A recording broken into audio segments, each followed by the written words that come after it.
People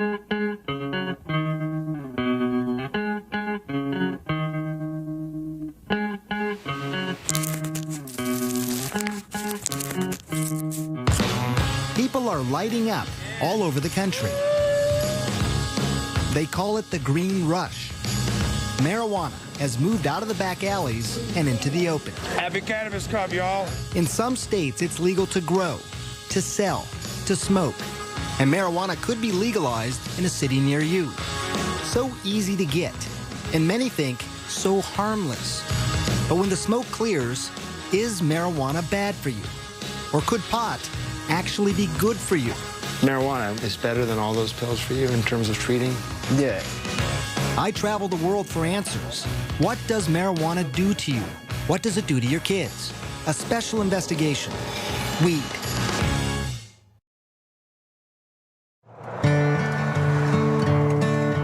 Our journey begins here, in this small town home, nestled in the mountains, with a family who has never allowed TV cameras in before.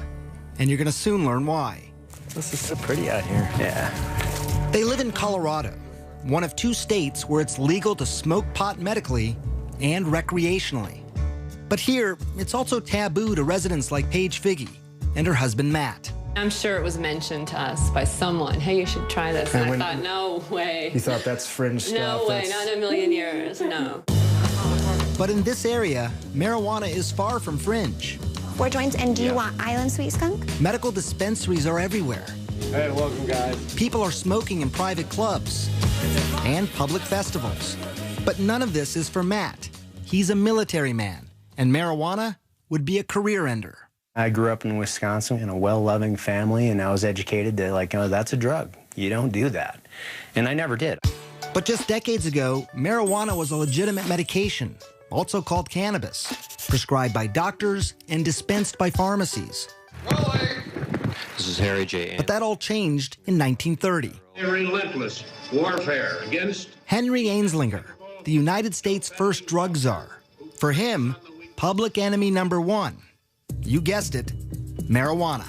This guy saw how he could increase the budget of his department by having this mission, going after marijuana. You know, saying that there's this drug that the Mexican migrant workers are smoking, and it's loco weed, and it's going to make them crazy, and they're going to rape your women. He got the anti-marijuana message out through news reports.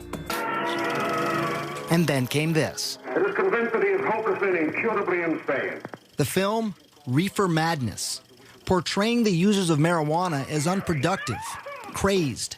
People are still afraid of what pot can do to them. In many ways, to have defined our attitudes now for 70 years. Yeah. Marijuana then became illegal in 1937. And by 1970, it was a Schedule I controlled substance. The government was saying it had no medicinal value and had a high potential for abuse. All reasons why the Figgies stayed away from marijuana. Until this. And this might be hard for some of you to watch.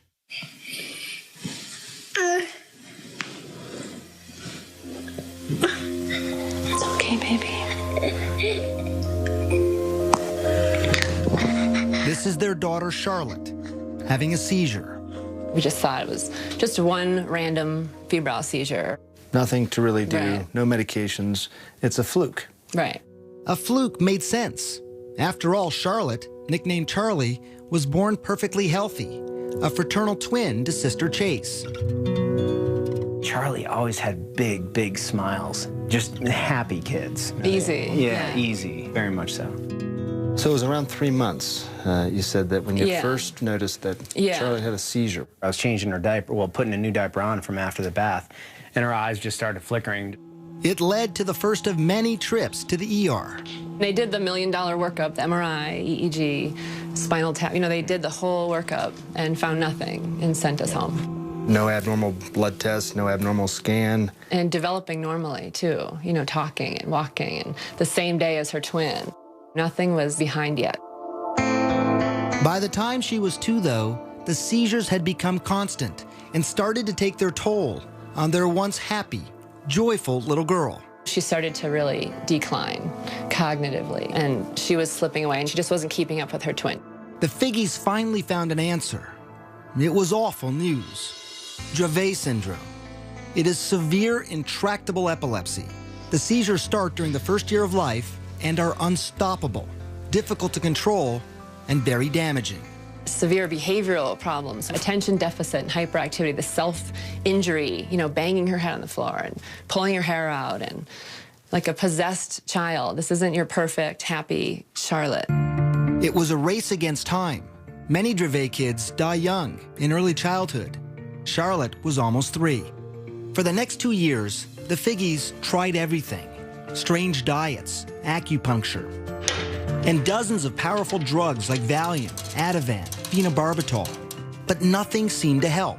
Even worse, some of the medications nearly killed her. After 1 dose, she stops breathing. And after 2 doses, her heart will stop. Did you have to do CPR then on her yourself? Yes. I remember when her heart stopped and I had her pulse and I lost her pulse. There was just nothing. The ambulance is on its way. She survived.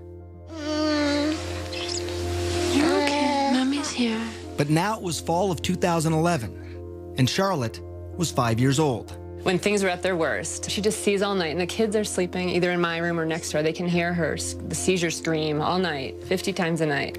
And Chase would come in the morning and just, this is her twin, and just hug her and like rub her head and say, I'm just so glad you survived through the night last night. Matt had been deployed to Afghanistan, and the only thing he could do to help was start scouring the internet. And he stumbled onto this video of a child using marijuana. So how's everything going? Jaden had 4 days without a seizure. I'm like, wow, having success on specifically Dravet, this is interesting. It's natural. And while he couldn't ever imagine taking marijuana himself, he was now in the stunning position of recommending it for Charlotte. I was like, we need to do this. And I said, I don't know. Charlie, there you are. And then Charlotte's condition got worse. 300 seizures a week, almost 2 every hour. She was not talking or moving, basically catatonic. As a last resort, doctors wanted to either prescribe a powerful veterinary drug used on epileptic dogs or put Charlotte in a medically induced coma so her brain and body could rest. For Paige, those were not good options. But maybe, just maybe, marijuana now was. But she was about to find out how hard that would be. This isn't go to the pharmacy and pick up your medicine. There was no protocol. When we come back, what will the Figgies do? And what would you do if this were your daughter?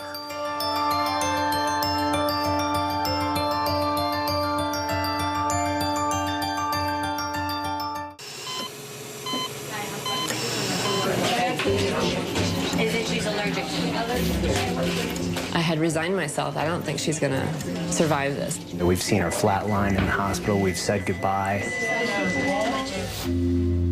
You're listening to Matt and Paige Figgy describe their own daughter. What would you do if this were your child? Charlotte Figgy had an extreme form of epilepsy. Her body was so frail that any seizure could kill her.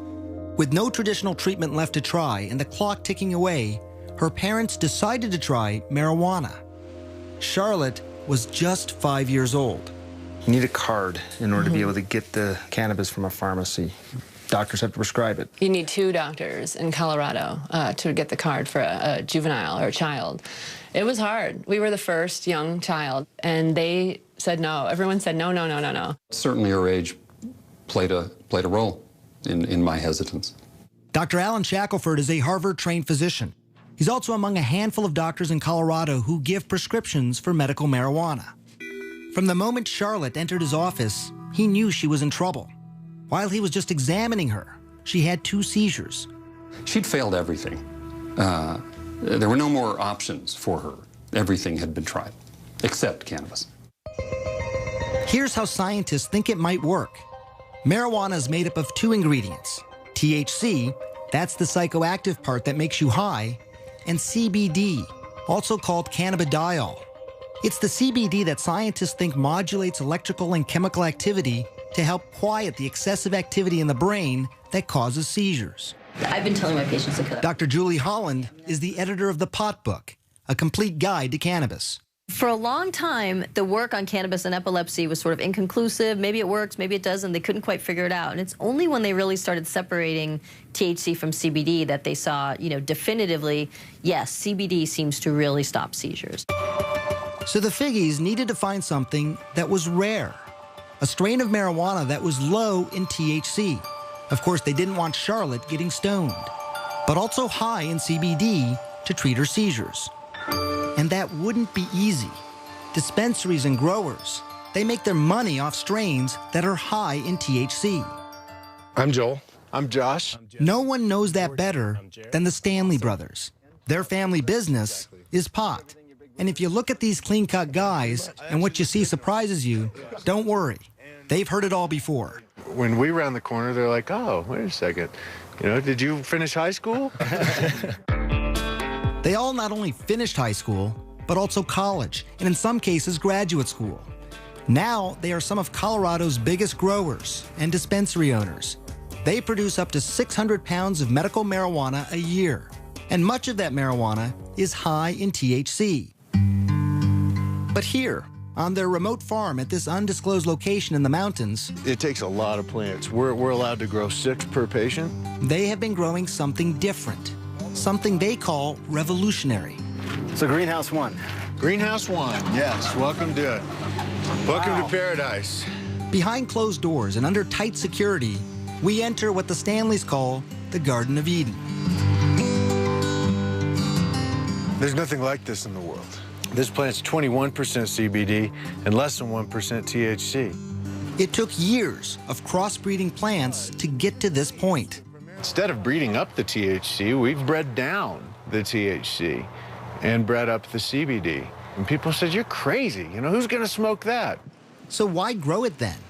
Well, the Stanleys also believed in CBD's potential to treat many diseases.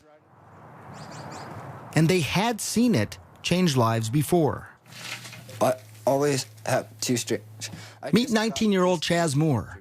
He uses many different strains of marijuana, many of them high in CBD, to treat his rare disorder of the diaphragm. My abs will, lock up. That's why he's talking this way, almost speaking in hiccups, like he can't catch his breath.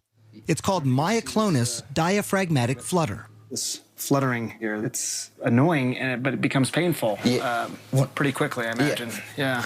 Yeah, after 15, 20 minutes, this is where I can start to really feel it. He's about to show me how the marijuana works. He's been convulsing now for 7 minutes. How quickly do you expect this to work? Within the first 5 minutes.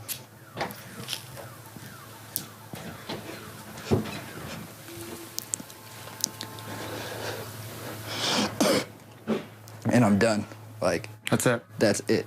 It was actually less than a minute. Depending on the attack in the day, it'll work within the first couple hits. Hear how his voice is completely different. That attack lasted 8 minutes. But some have lasted much longer and happen as often as 40 times a day. And like Charlotte, he had tried so many things before.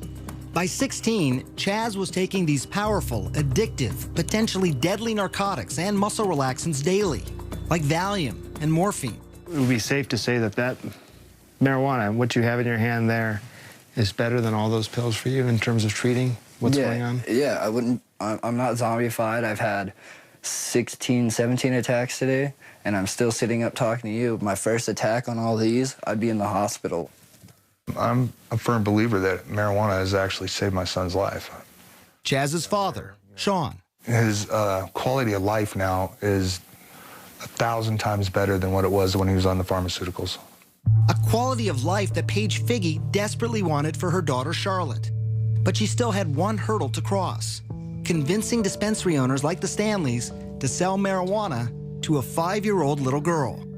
When Charlotte's mother called my brother Joel, the brothers had a meeting. We said, tell us about this patient.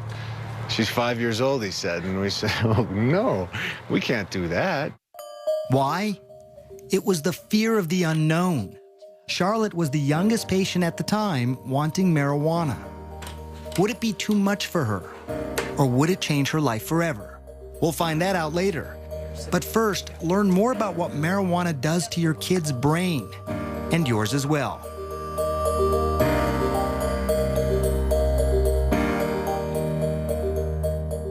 That's what I'm talking about. Y'all smoking or what? If you smoking weed, make some noise. Yeah. April 20th, Denver, Colorado. We like we smoke, we sing. Woo! Tens of thousands from around the country and the world lighting up legally. Happy Cannabis Cup, y'all. For some, it's a lifestyle. For others, it's a lifeline. We're working with the Lupus Foundation and rheumatoid arthritis. But for all of them, I wondered, what was it doing to their brains? Some of my patients call me pot doc. Your patients call you pot doc? Well, they never meet anybody who's as interested in hearing about their marijuana use as I am. Dr. Stacy Gruber is serious about pot. I want you to name the color and not to read it. Okay.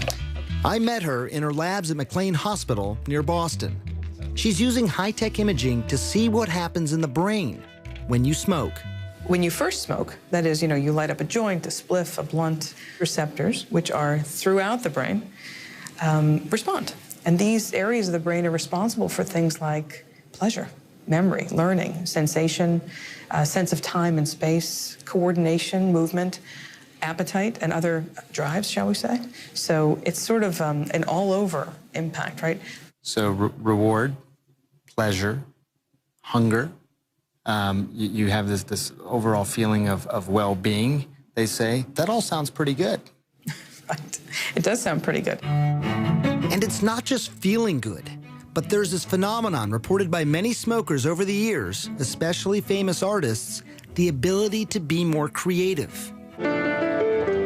When you feel that high, there's sort of a release of dopamine, and your brain sort of has the ability now to perceive things slightly differently from the way you might have if you hadn't been smoking pot. What you really see is this reduction in inhibitory function.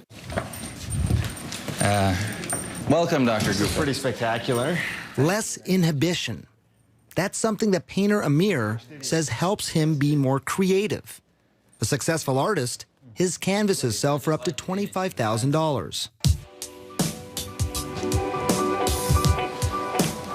It's my favorite way to work. Using marijuana. Yeah. He's been painting for 14 years, smoking for even longer. He says it makes him feel more relaxed, but most importantly for him, he says it makes him less critical of his own work. Stop worrying so much about this and that, and just sort of looking and being as present as possible. Amir does caution that it's a delicate balance for him. It would make me very apprehensive, as maybe a little paranoid, just too analytical. You can get paranoid, you can have disorganized thinking, you get disoriented. It can be uncomfortable, it can lead to panic attacks or anxiety attacks in people. How do you know when you've done too much? Simple tasks become very frustrating, like mixing paint, and then just sort of get into this state of you know?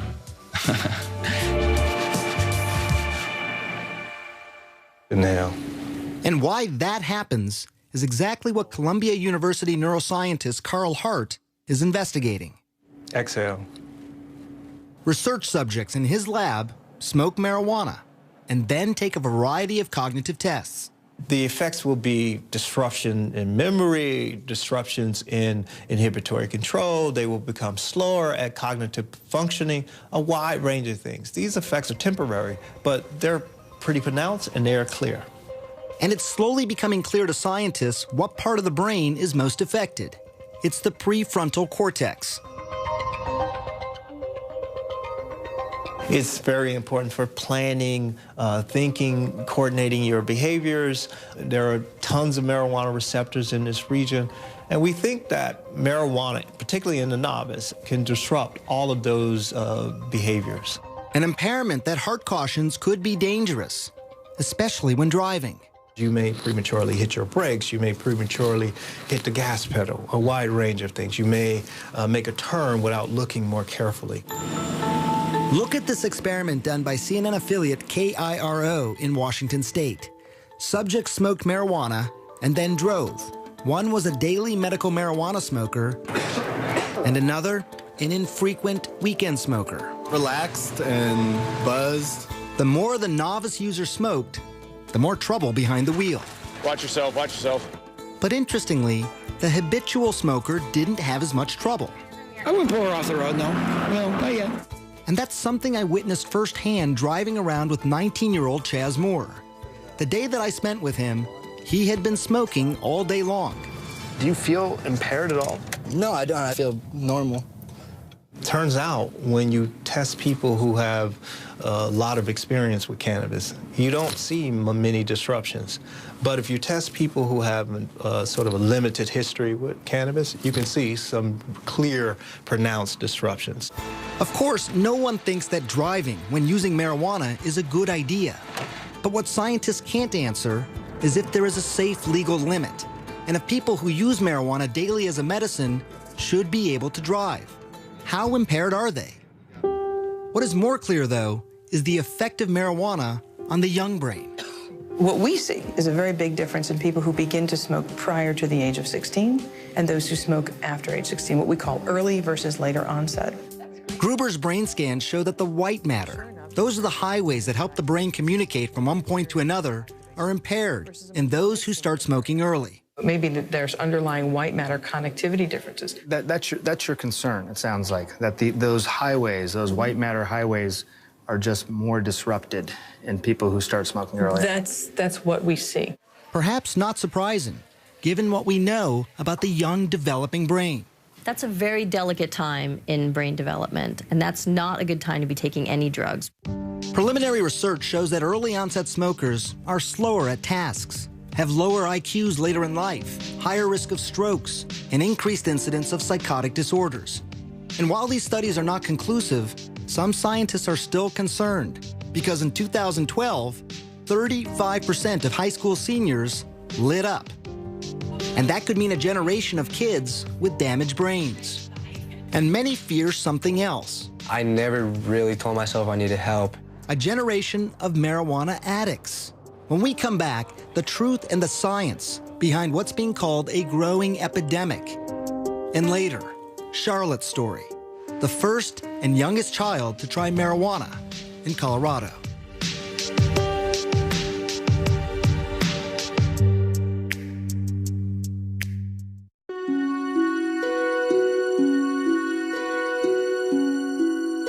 This was the day Chaz Moore almost died. Pumped full of drugs like morphine, Dilaudid, Valium, to quiet a non-stop 48-hour attack. I thought I was going to overdose, and yeah, it was pretty bad. At his bedside, his father Sean watched his son go from being catatonic to what he calls high as a kite. How high are you on the morphine? I'm not high. I've watched friends of mine die from taking the same drugs that he took. You see, Sean was a drug addict, and he had struggled for decades to get clean. It was scary. It was really important for him not to take these drugs if he could avoid them. If he could avoid them. I know how addictive they are. I've seen it. It scared the hell out of me. But Sean is not scared of marijuana, and neither is Chaz. This right here, I don't get sick off of it. I can't overdose. And Chaz is right about that. While there are fatal, accidental prescription medicine overdoses every 19 minutes in this country, there are virtually no reports of fatal marijuana overdoses. And it's perhaps one of the biggest reasons most people think pot is safe. In fact, a new study of children showed that by high school, only 1 in 5 think marijuana is harmful. That's the lowest number in more than 2 decades. And it's something we heard over and over as we traveled around the country. Not really that harmful. It has a lot of benefits. Not really too concerned about it. I think it's safe if you're a safe person. Probiotics are not. But the experts we spoke to said there is more to the story. There are people who compulsively smoke, who want to stop smoking, but they can't stop smoking. In fact, 9% of marijuana users will become dependent. Now, that's not as high as other drugs, like heroin. 23% of users become addicted, or 17% with cocaine, or 15% with alcohol. But it's still approximately 1 out of every 11 marijuana smokers. There's no longer any scientific debate that marijuana is not just psychologically addictive, but also physically addictive. So give me an update. How you doing? Dr. Christian Thurstone runs one of Colorado's largest youth substance abuse treatment clinics. The number of marijuana addicts he treats has tripled in the last 3 years alone. Literally, I cried about it. Marijuana is #1 on their list of priorities. They have dropped out of life. Back in the day, I wouldn't feel like my day has really started if I didn't get high. Joel Vargas started smoking when he was just 13. By 15, he was smoking more than a dozen times a day. He stopped skateboarding. He even dropped out of school. I like getting high. I need to get high because my brain is telling me. Adolescents, starting at about age 13, have a pretty mature brain reward center, so they can experience rewards and pleasures the same way adults can. But the problem with that is that their prefrontal cortex, which helps people think ahead, control their impulses, that's not fully developed until age 24. That explains why adolescents are much more vulnerable.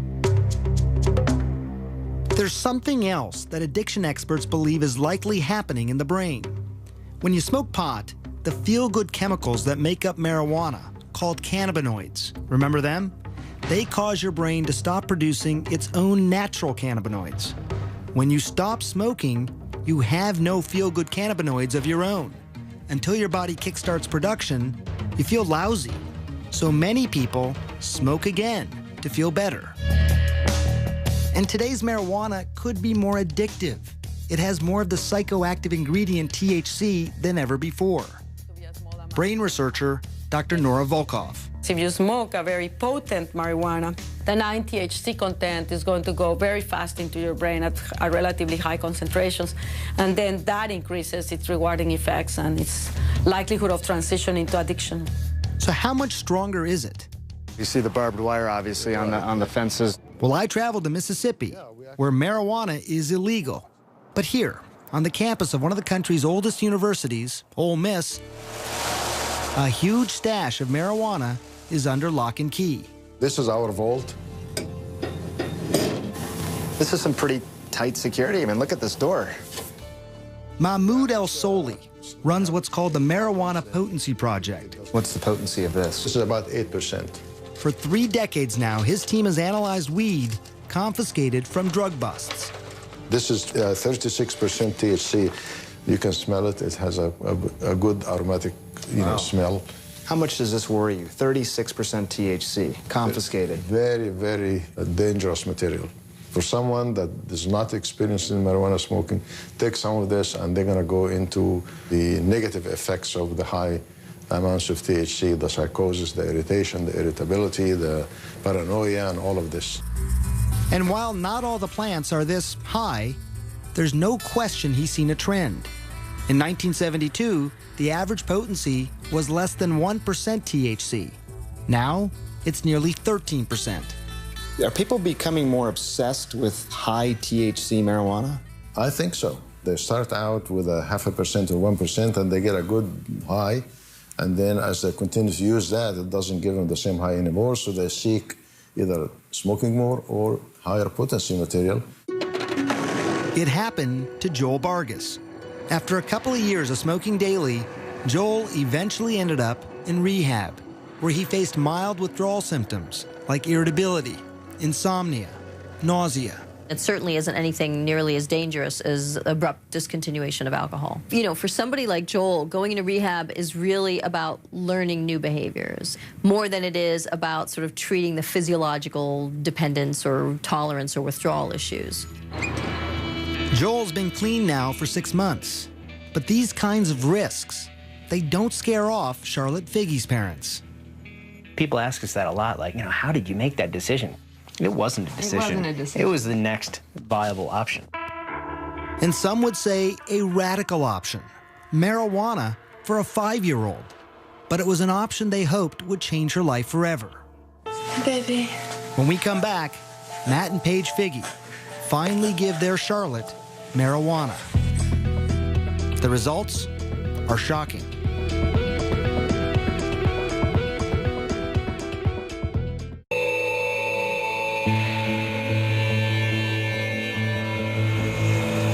It was January 2012. Afghanistan. About 7,000 miles away from his family in Colorado, Matt Figge received this video from his wife, Paige. It's horrible seeing these videos when I'm deployed. It was his 5-year-old daughter, Charlotte, seizing. Diagnosed with a severe form of epilepsy, she was having 300 seizures a week. Each attack so severe, it had the potential to kill her.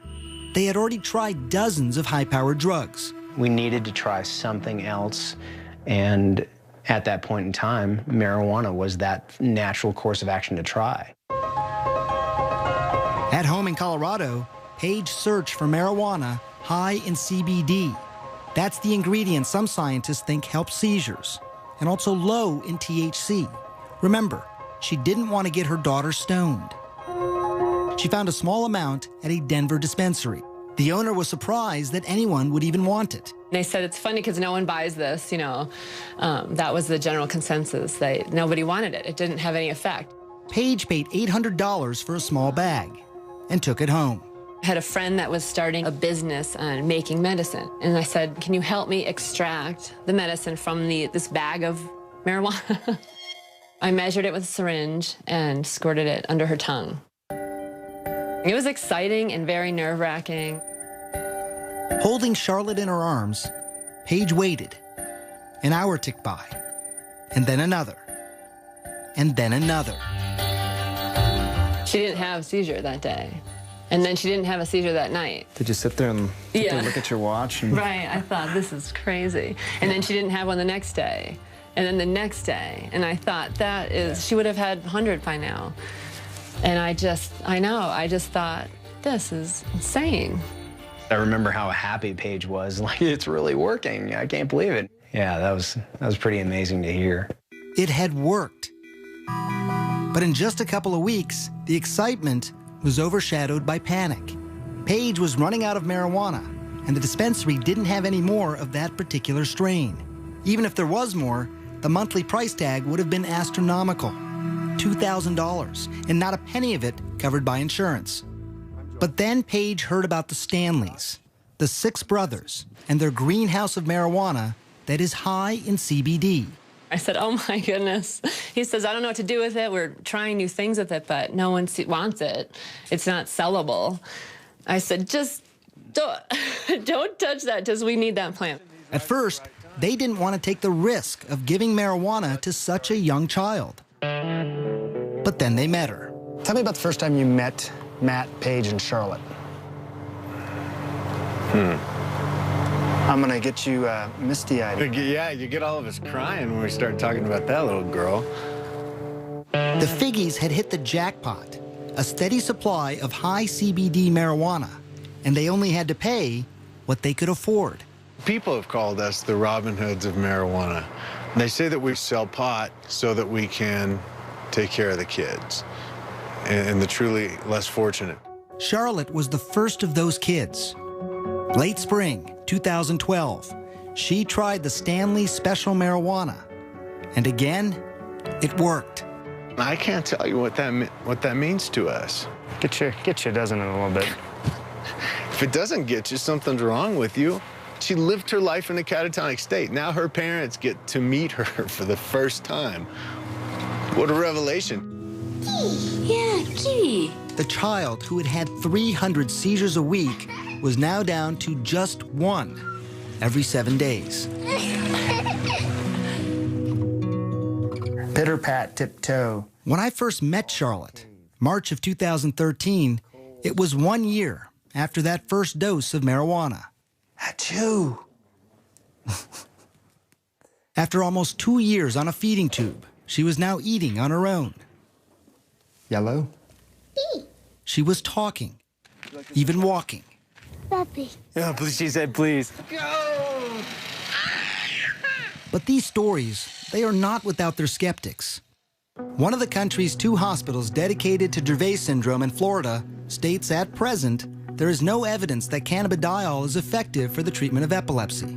The American Academy of Pediatrics also opposes cannabis, as does the National Institute on Drug Abuse. It is such an amazing turn of events that it really can't be a fluke, but I do still wonder. Do you still wonder too, Matt? Hell no. You know it's working. It's working great. You just look wonderful. And Charlotte's doctor, Alan Shackelford, also agrees. Yet his commitment to medical marijuana has drawn criticism. He's even been called Dr. Feelgood. How difficult is this for you to talk about as a physician? We are typically conservative as a profession and probably as individuals. We want more proof, and cannabis doesn't have that. And it's why he has traveled the world to look for researchers who might have the answers. And that took him to the place many call the medical marijuana research capital. Israel. It might surprise you, but actually research into cannabis and epilepsy started here in the 1970s, with studies that showed it could reduce convulsions in rats. Today, Shackelford is hoping to start clinical trials in humans there. We need to understand it well enough that they won't be reluctant to at least give it a thought, at least try it. And it's not just epilepsy, but researchers in Israel are studying a variety of illnesses. When we come back, what they're finding, up close, and an amazing look inside hospitals and nursing homes where patients are lighting up, courtesy of the Israeli government.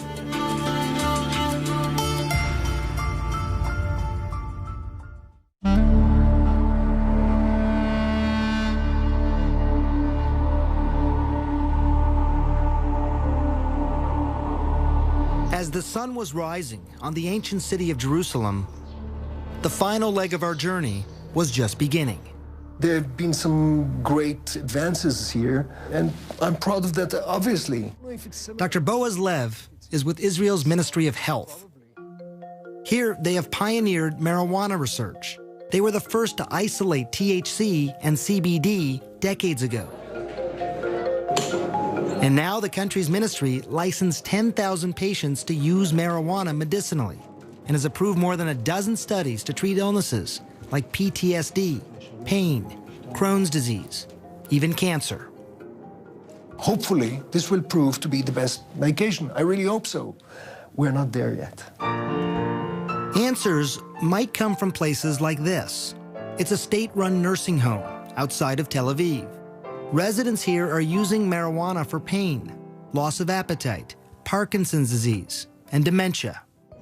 Moshe Root is one of those residents. He was 77 when he smoked his first pipe of marijuana. He's 80 now, and he smokes a couple of times a day. It's to help with the pain and the hand tremors caused by a stroke.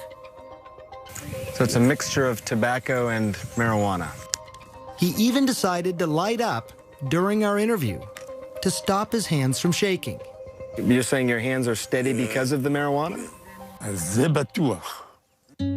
It also helped ease a deeper pain hidden from sight. You see, Moshe is a Holocaust survivor. When his wife died a couple years ago, he was haunted by nightmares of his childhood, hiding from the Nazis. The marijuana, he says, took him out of the darkness. You dream. You fly. When you smoke? Yeah. There are 19 other patients here. Scientists at Tel Aviv University are now studying their progress, and they call the results outstanding, including weight gain, improved mood, pain and tremor reduction. But I can tell you as a doctor, it was my next stop that proved the most surprising. This is Israel's largest hospital, Sheba Medical Center. You put up your medical cannabis. Amashe is using marijuana to help him with the pain and nausea from chemotherapy. Filling up the spoon, so that's your medicine inside there. Of course. Now take it out, put up the mouth. And he's doing it inside the hospital. How are you feeling? A relief, first of all, in the muscle, in the leg.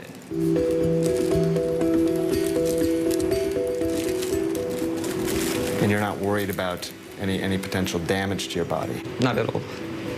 The opposite, actually. I really believe I can be cancer-free for a long time if I continue, consume cannabis. Yes, he said cancer-free. Very early studies on mice in Israel, Spain, and the United States are now showing the potential of marijuana to kill cancer cells. It's exciting research, but it is still in its infancy, and it's inconclusive. This program at Sheba is well established, and experts say a teaching tool for using marijuana in other hospitals. Do you think this could happen in the United States? I don't know that there's yet enough really concrete evidence of cannabis's benefit that's satisfactory, at least in that context. I think it's going to come. But it could be slow going. The FDA has been great at approving studies, but National Institute of Drug Abuse has been really stonewalling and blocking any studies looking at therapeutic effects of cannabis because that's not their mandate. Their mandate is to look at the harms of drug use. It's very easy to blame an organization. Dr. Nora Volkov, who is the director of NIDA, says they are not standing in the way. She claims they are not the only government institute that approves marijuana research. If you would come up with a grant that says, okay, this is going to be a treatment for drug addiction, then it would go to us. But if it's cancer, it goes to the Cancer Institute. If it is schizophrenia, it goes to NIMH. And so the institutes have a mission with certain diseases. What is clear, there are bureaucratic hoops that most researchers simply don't want to jump through. Neuroscientist Carl Hart. There are not many people studying marijuana. It's very difficult to get approval to study marijuana. What's nice about Israel is that the government is helping the research to happen. And it's research that could give hope to patients like Charlotte Figge. I made it. Scientists in Israel are learning that marijuana use might actually protect the brain, not damage it. They've been able to show that it can decrease the amount of brain damage from head injuries in mice. To be able to give a medicine after the injury to reverse some of the damage, that's huge. I want to paint my nails. You want to paint your nails? I'll paint your nails. I literally see Charlotte's brain making connections that haven't been made in years. It's almost seeming to build her brain, where before it seemed broken. And while scientists are still at the very early stages of knowing if this is actually happening, I can tell you it was remarkable to see her progress. In the 3 months since we first met her, we saw a change. She was now talking more. Say puppy. Yeah. She's horseback riding. Good girl. She even rides a bike on her own. And the special strain made for Charlotte is now named for her. It's Charlotte's Web. It is Charlotte's plant. It's Charlotte's plant. Not anymore. Now it's for all the children. More than 41 children are using Charlotte's Web here in Colorado.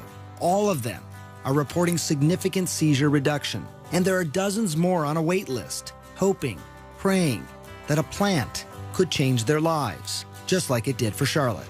I'm gonna get you. You both seem very at peace. I'm very at peace, yeah. Very peaceful. We've been given a great life. You know, it's unfortunate that Charlie has this Dravet syndrome, but thank God we've got something now that's working. Oh, she's doing so great today. Yeah.